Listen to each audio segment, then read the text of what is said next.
Mga boss, review tayo sa bagong dumating na pre-order. Action figure siya. Medyo ito maganda pagkakaano.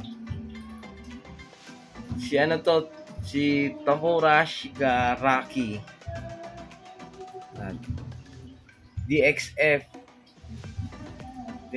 DXF Van Presto. Evil villain to. Sobrang ganda ng sculpt. Yung cape, yung mukha niya, pati yung mga buhok. Medyo ano naman to?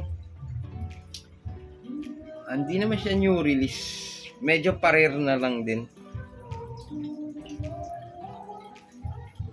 Kaya ito nakakuha tayo sa pre-order.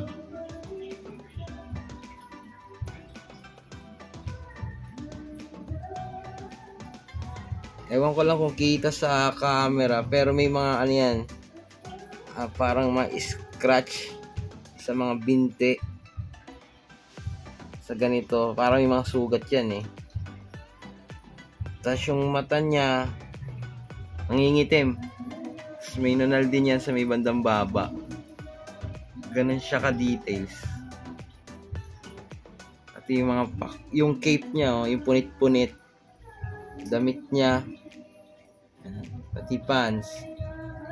So, pati yung paa niya, no? Yung, tawag ito? Alak-alakan ba yan? Ayan. Kuha yan. Ito yung mga daliri. Oh. Kahit paa, oh. Yung paa niya, oh. May lubog.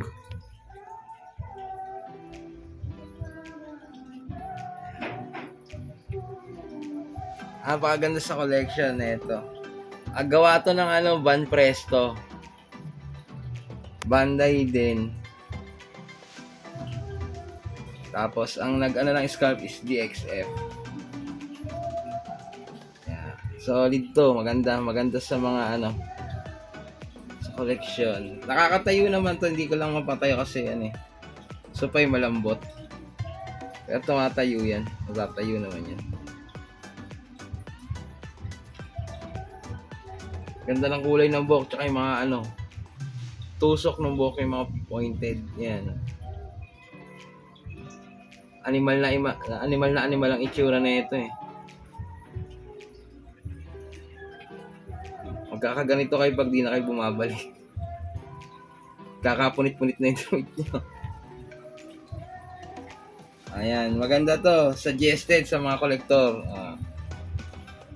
Kuha kayo ng ganito. Maganda siya. Hindi lugis sa gastos. Hindi siya hindi talo.